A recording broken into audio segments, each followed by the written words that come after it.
بیٹھ کر نماز پڑھنا ایک راز ہے جسے 80% لوگ نہیں جانتے۔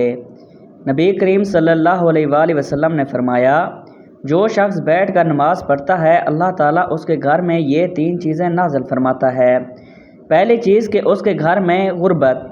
ناظرین، کیا بیٹھ کر نماز پڑھنے سے گھر میں غربت آتی ہے؟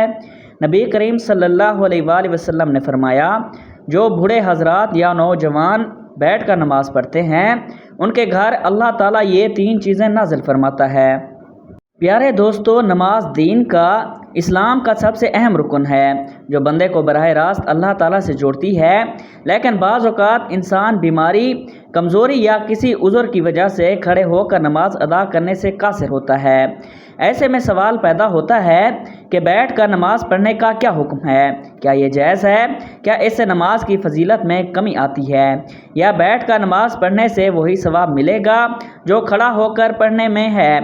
کچھ لوگ یہ سمجھتے ہیں کہ بیٹھ کر نماز پڑھنا صرف بیماریوں کے لیے ہے، جبکہ کچھ لوگ بغیر کسی شرعی عذر کے بھی بیٹھ کر نماز ادا کرتے ہیں۔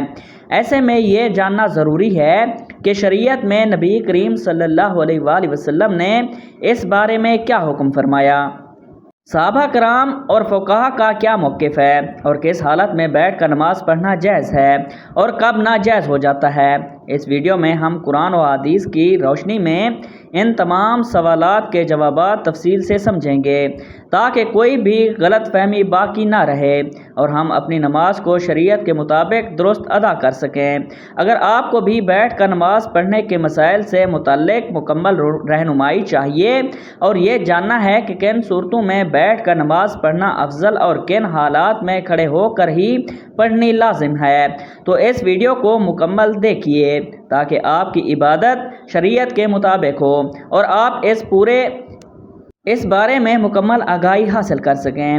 ناظرین، ہم ایک ایسے دور میں جی رہے ہیں جہاں دین کی ظاہری عبادت کو تو ہم جانتے ہیں لیکن ان کے باطنی اسرار اور روحانی اثرات سے غافل ہو چکے ہیں۔ نماز جو کہ مومن کی معراج ہے، صرف کھڑے ہو کر ہی نہیں پڑھی جاتی بلکہ شریعت نے اس عظیم عبادت کو ہر حال میں ادا کرنے کی سہولت دی ہے، چاہے انسان کھڑا ہو، بیٹھا ہو، لیٹا ہو یا اشارے سے ادا کرے۔ لیکن کیا آپ جاننا چاہتے ہیں کہ بیٹھ کر نماز پڑھنے میں ایک ایسا راز چھپا ہے جس سے 80% مسلمان لا علم ہیں؟ یہ کوئی عام بات نہیں کہ نبی کریم صلی اللہ علیہ وآلہ وسلم نے خود اس طریقہ عبادت کو اختیار کیا اور اسے امت کے لیے بھی آسان بنا کر پیش کیا۔ آپ صلی اللہ علیہ وآلہ وسلم کا یہ فرمان ہمیں حیران کر دیتا ہے کہ جو شخص بیٹھ کر نماز پڑھتا ہے اللہ تعالیٰ اس کے گھر میں 3 چیزیں نازل فرماتا ہے۔ سوچئے، یہ ایک ایسا عمل ہے جو بظاہر کمزور یا معذور افراد کے لیے رعایت کے طور پر دیا گیا ہو۔ اس میں اللہ تعالیٰ نے ایسی روحانی برکتیں چھپا رکھی ہوں جو عام آنکھ سے نظر نہیں آتی۔ یہ وہ نقطہ ہے جس پر اس پوری تحریر کی بنیاد رکھی گئی ہے۔ آج ہم صرف نماز کے ظاہری پہلو پر بات کرتے ہیں، کتنی رکعت، کون سا وقت، کون سی دعا، لیکن نماز کا جو روحانی پہلو ہے، جو دل کو نرم کرتا ہے، آنکھوں کو نرم کرتا ہے، جو رب سے تعلق کو مضبوط کرتا ہے، اس پر بات کرنا جیسے ہماری عادت سے نکل چکا ہے۔ بیٹھ کر نماز پڑھنا اسی روحانیت کی ایک چھپی ہوئی کنجی ہے۔ آج کے اس دور میں جہاں جسمانی کمزوری، بڑھاپا، بیماری یا دنیاوی مصروفیات کی وجہ سے بہت سے لوگ مکمل قیام کے ساتھ نماز ادا نہیں کر پاتے، ان کے لیے شریعت کی طرف سے یہ سہولت ایک رحمت ہے۔ مگر بہت کم لوگ جانتے ہیں کہ یہ سہولت صرف معذوروں کے لیے نہیں بلکہ اس کے پیچھے ایک خاص ربانی راز چھپا ہوا ہے۔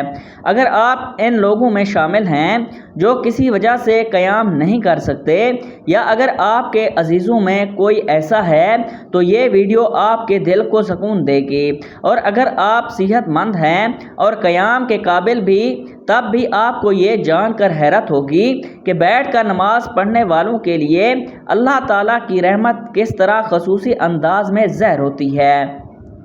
ناظرین، ہماری آج کی ویڈیو صرف معلومات کا خزانہ نہیں بلکہ دلوں کو جھنجھوڑنے، آنکھوں کو نم کرنے اور دل میں محبت الہی جگانے والا ایک تحفہ ہے۔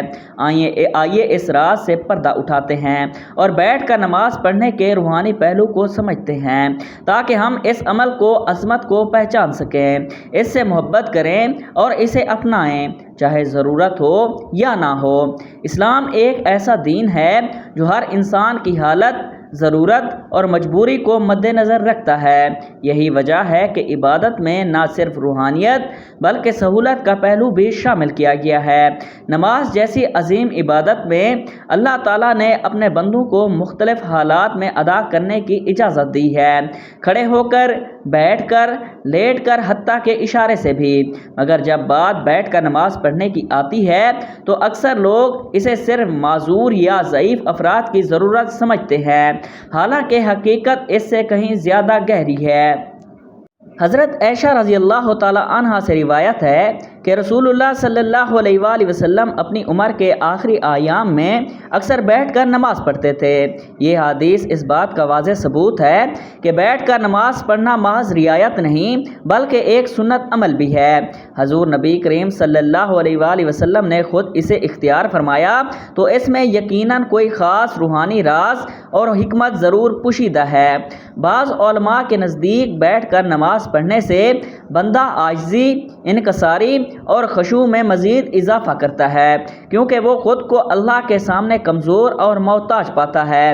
یہی وہ حالت ہے جس میں بندے کا دل زیادہ نرم ہوتا ہے، آنکھیں جلد بھیگتی ہیں اور زبان زیادہ اخلاق سے دعا کرتی ہیں۔ یہی وجہ ہے کہ بعض صوفیاء کرام اور اولیاء اللہ اپنی حالت صحت کے باوجود بھی بیٹھ کر نفل نماز ادا کرتے تاکہ خشوع و خضوع کا وہ درجہ حاصل ہو جس کی طرف ہر حق عبادت گزار کو ہوتی ہے۔ یہ روایات اہل ایمان کے لیے نہایت خوشخبری ہے کہ جو شخص کسی مجبوری، بیماری، کمزوری یا خشوع کی نیت سے بیٹھ کر نماز ادا کرتا ہے، اللہ تعالیٰ اس کے گھر کو 3 عظیم انعامات سے نوازتا ہے۔ یہ صرف دعویٰ نہیں بلکہ نبی کریم صلی اللہ علیہ وآلہ وسلم کی مبارک زبان سے نکلا ہوا وہ فرمان ہے جس پر ہر مسلمان کو مکمل یقین ہونا چاہیے۔ نبی کریم صلی اللہ علیہ وآلہ وسلم نے فرمایا، جو شخص بیٹھ کر نماز پڑھتا ہے اللہ تعالیٰ اس کے گھر میں 3 چیزیں نازل فرماتا ہے۔ نمبر 1، غربت کو دور کر دیتا ہے۔ نمبر 2، بیماری کو دور کر دیتا ہے۔ نمبر 3، اور گھر میں سکون اور رحمت نازل فرماتا ہے۔ یہ الفاظ گویا سادہ ہیں مگر ان میں جو روحانی خزانہ چھپا ہے وہ بے حد قیمتی ہے۔ ان 3 انعامات پر غور کیا جائے تو اندازہ ہو جاتا ہے کہ یہ انسان کی زندگی کے سب سے بڑے مسائل کا حل ہیں۔ غربت نہ صرف مالی کمی کو کہتے ہیں بلکہ زندگی کی ہر تنگی، ہر محرومی اور ہر بیکار پن بھی در حقیقت غربت ہی کی مختلف صورتیں ہیں۔ جو شخص بیٹھ کر خشوع سے نماز ادا کرتا ہے اللہ تعالیٰ اس کے رزق میں برکت پیدا کرتا ہے۔ یہ برکت صرف مال کی زیادتی میں نہیں بلکہ اس کی حفاظت، کفایت اور پاکیزگی میں بھی ہوتی ہے۔ ایسے گھروں میں رزق کم ہو تب بھی برکت کا کافی ہوتا ہے اور کبھی بھی بھوک، سوال یا ذلت کی نوبت نہیں آتی۔ بعض لوگ جسمانی کمزوری یا دائمی بیماری کی حالت میں قیام نہیں کر سکتے۔ ان کے دل میں یہ خیال آتا ہے کہ شاید ان کی عبادت ناقص ہے یا اللہ کو کم پسند ہے، حالانکہ حقیقت اس کے برعکس ہے۔ بیٹھ کر نماز پڑھنا ایسے بندوں کے لیے اللہ کی رحمت ہے اور ایسی عبادت کے ذریعے اللہ تعالیٰ ان کے جسمانی اور روحانی امراض کو دور فرما دیتا ہے۔ جس گھر میں ایسا بندہ ہو اس گھر پر بھی شفا کی تجلیاں اترتی ہیں اور اہل خانہ کو بھی اس عبادت کا فائدہ پہنچتا ہے۔ آج کا انسان سب کچھ ہونے کے باوجود بے سکون ہے۔ دنیاوی آسائشیں، دولت، شہرت، ہر چیز کے باوجود دل خالی ہے، لیکن جہاں بیٹھ کر نماز ادا کی جاتی ہے اللہ تعالیٰ وہاں سکون، رحمت اور محبت کے فرشتوں کو نازل فرماتا ہے۔ ایسے گھروں میں روحانی ماحول پیدا ہوتا ہے جہاں دلوں کو سکون ملتا ہے، بچے صالح بنتے ہیں اور زبانوں پر نرمی اور ذکر الہی جاری رہتا ہے۔ ان 3 نعمتوں کو مخصوص الفاظ پر سمجھ جائیے، یہ در حقیقت ایک گھر کی دنیا و آخرت دونوں کی کامیابی کی بنیاد ہے۔ وہ گھر جہاں بیٹھ کر نماز پڑھی جاتی ہے وہ جنت کے سائے میں آ جاتا ہے۔ ناظرین، اللہ تعالیٰ نے نماز کو بندے کے لیے ایک عبادت اور ساتھ تعلق مضبوط کرنے کا ذریعہ بنایا ہے۔ یہ روحانی سکون، برائیوں سے بچاؤ، نظم و ضبط اور آخرت میں کامیابی کا سبب بنتی ہے۔ نماز دل کو سکون دیتی ہے، گناہوں کی معافی کا ذریعہ بنتی ہے اور انسان کو اللہ تعالیٰ کی یاد میں رکھتی ہے تاکہ وہ برے کاموں سے دور رہے۔ نماز شکر گزاری کا بہترین طریقہ ہے کیونکہ اللہ تعالیٰ نے ہمیں بے شمار نعمتیں دی ہیں اور نماز کے ذریعے ہم اس کا شکر ادا کرتے ہیں۔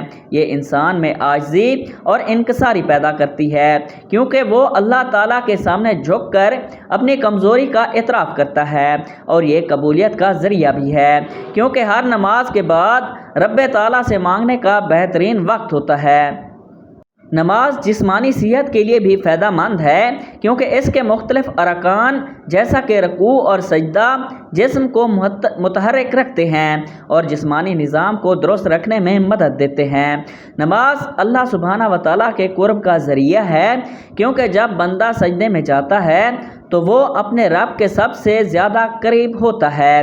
یہ دنیاوی پریشانیوں اور غموں سے نجات دلاتی ہے کیونکہ جب بندہ اللہ تعالیٰ کے سامنے کھڑا ہو کر اس سے بات کرتا ہے تو اس کے دل کو سکون اور اطمینان ملتا ہے۔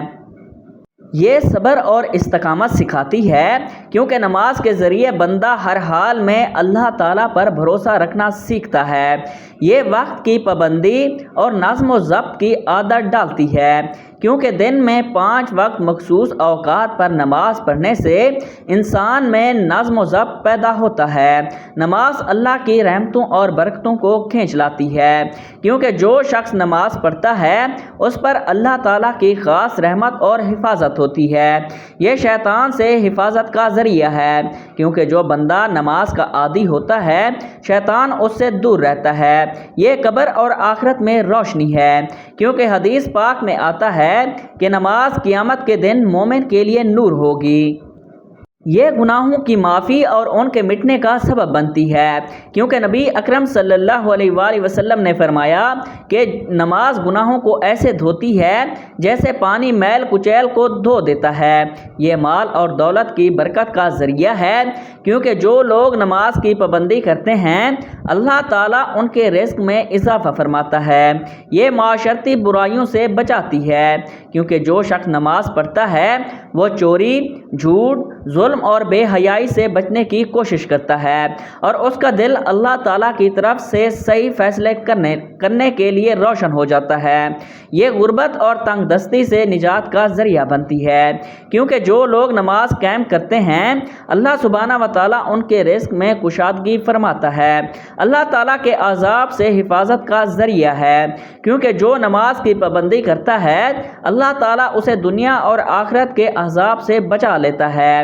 یہ قبر کی وحشت اور اندھیرے سے نجات کا سبب بنتی ہے کیونکہ حدیث پاک میں آتا ہے کہ نماز قبر میں روشنی بن کر آتی ہے۔ یہ دل کی سختی کو ختم کرنے کے، انسان کو نرم مزاج اور دوسروں کے ساتھ حسن سلوک کرنے والا بناتی ہے۔ یہ تمام انبیاء علیہ السلام کی سنت اور تعلیمات کا خلاصہ ہے کیونکہ ہر نبی کی اپنی امت کو نماز کی تاکید کی ہے۔ یہ اللہ تعالیٰ کے ساتھ محبت کو بڑھاتی ہے کیونکہ جو شخص نماز میں اللہ تعالیٰ سے راز و نیاز کرتا ہے اس کا دل اللہ تعالیٰ کی محبت سے بھر جاتا ہے۔ یہ دنیا میں کامیابی اور آخرت میں جنت کے حصول کا بہترین ذریعہ ہے کیونکہ اللہ تعالیٰ نے جنت کا ان لوگوں کے لیے وعدہ کیا ہے جو نماز کے پابند ہیں۔ نماز ایمان کی پہچان ہے کیونکہ جو شخص اللہ تعالیٰ کے سامنے جھکتا ہے وہی سچا مومن ہوتا ہے۔ یہ جہنم کی آگ سے ڈھال ہے کیونکہ جو نماز قائم کرتا ہے اللہ تعالیٰ اسے عذاب سے محفوظ رکھتا ہے۔ یہ زندگی کا نظم و ضبط ہے کیونکہ 5 وقت نماز پڑھنے والا کبھی وقت ضائع نہیں کرتا چونکہ سب سے پہلے نماز کا حساب ہوگا اور جو اس میں کامیاب ہوگا اس کے لیے آگے سب کچھ آسان ہو جائے گا۔ یہ شیطان کا توڑ ہے کیونکہ جو نماز پڑھتا ہے شیطان اس سے دور بھاگتا ہے۔ یہ بندے اور رب العزت کے درمیان سب سے مضبوط رشتہ ہے کیونکہ جب کوئی نماز میں کھڑا ہوتا ہے وہ براہ راست اللہ سے باتیں کر رہا ہوتا ہے۔ آپ صلی اللہ علیہ وآلہ وسلم نے فرمایا قیامت کے دن سب سے پہلے نماز کا حساب لیا جائے گا۔ اگر نماز درست ہوئی تو باقی اعمال بھی درست ہوں گے، اگر نماز خراب ہوئی تو باقی اعمال بھی خراب ہوں گے۔ آپ صلی اللہ علیہ وآلہ وسلم نے فرمایا نماز جنت کی کنجی ہے۔ آپ صلی اللہ علیہ وآلہ وسلم نے فرمایا تمہارا کیا خیال ہے کہ اگر تمہارے دروازے پر نہر ہو اور تم اس میں روزانہ 5 مرتبہ غسل کرو تو کیا تمہارے جسم پر کوئی میل باقی رہے گی؟ صحابہ کرام نے عرض کیا بالکل نہیں۔ تو آپ صلی اللہ علیہ وآلہ وسلم نے فرمایا یہی حال 5 وقت کی نماز کا ہے۔ اللہ تعالیٰ ان کے ذریعے گناہوں کو مٹا دیتا ہے جیسے میل پانی کو بہا دیتا ہے۔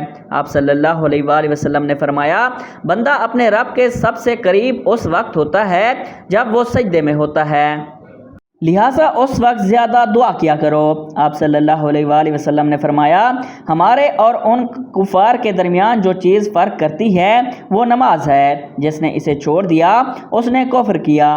آپ صلی اللہ علیہ وآلہ وسلم نے فرمایا جو شخص نماز کا اہتمام کرتا ہے اس کا دین مکمل ہے، اور جو نماز کو ضائع کرتا ہے اس کا دین ناقص ہے۔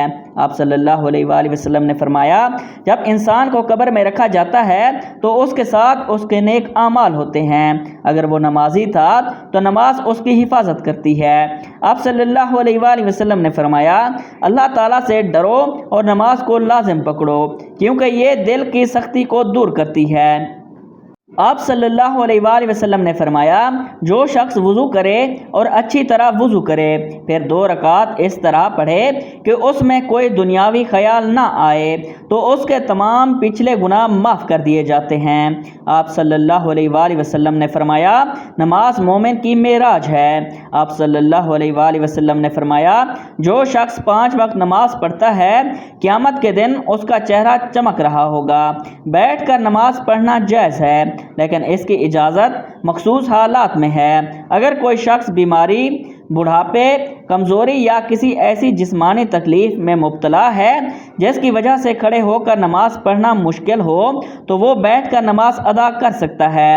اگر کھڑے ہونے کی بالکل طاقت نہ ہو تو مکمل بیٹھ کر نماز پڑھنی جائز ہے۔ اگر کچھ دیر کھڑے ہونے کی طاقت ہو تو جہاں تک ممکن ہو کھڑے ہو کر نماز پڑھنی چاہیے اور باقی حصے میں بیٹھ جانا چاہیے۔ نفلی نماز بیٹھ کر پڑھنا جائز ہے چاہے صحت مند ہو، لیکن کھڑے ہو کر پڑھنے کی نسبت ثواب آدھا ہوگا۔ اگر کھڑے ہونے میں شدید تکلیف ہو تو بیٹھ کر نماز پڑھنا جائز ہے۔ اگر ممکن ہو تو زمین پر الٹی پلٹی مال کر بیٹھ دیں اور رجوع و سجود عام طریقے سے کریں۔ اگر سجدہ کرنے میں دشواری ہو تو رکوع اور سجدے کے لیے اشارہ کریں۔ سجدہ رکوع سے زیادہ جھک کر کریں۔ زمین پر بیٹھنا مشکل ہو تو کرسی پر بھی نماز ادا کی جا سکتی ہے، مگر سجدہ کرنے کے لیے سر کو نیچا جھکایا جائے۔ اللہ تعالیٰ کا فرمان ہے جس کا ترجمہ ہے بس اللہ سے ڈرو جتنا تم سے ہو سکے۔ رسول اللہ صلی اللہ علیہ وآلہ وسلم نے فرمایا نماز کھڑے ہو کر پڑھو، اگر طاقت نہ ہو تو بیٹھ کر، اور اگر یہ بھی ممکن نہ ہو تو پہلو کے بل لیٹ کر نماز پڑھو۔ تو بیٹھ کر نماز پڑھنا شرعی طور پر جائز ہے، مگر اس وقت جب واقعی معقول عذر ہو۔ بغیر کسی وجہ کے فرض نماز بیٹھ کر پڑھنا درست نہیں، لیکن نفل نماز بیٹھ کر پڑھ سکتے ہیں چاہے صحت مند ہو۔ دعا ہے کہ رب العزت ہم سب کو 5 وقت کی نماز باجماعت ادا کرنے کی توفیق اور طاقت عطا فرمائے، ہم سب کو صحت کامل عاجل عطا فرمائے، آمین ثم آمین۔ میری اللہ تعالیٰ سے دعا ہے کہ اللہ تعالیٰ میرا سنانا اور آپ کا سننا اپنی پاک بارگاہ الہی میں قبول اور منظور فرمائے، جو مانگا مقدر فرمائے، جو نہیں مانگ سکے بن مانگے عطا فرمائے۔ اللہ تعالیٰ نیکی کی بات کو سننے، سمجھنے اور اس پر عمل کرنے کی توفیق عطا فرمائے۔ ناظرین، اگر آپ کو آج کی ویڈیو اچھی لگی ہے تو ویڈیو کو لائک کریں، شیئر کریں اور کمنٹ باکس میں اپنی رائے کا اظہار ضرور کریں۔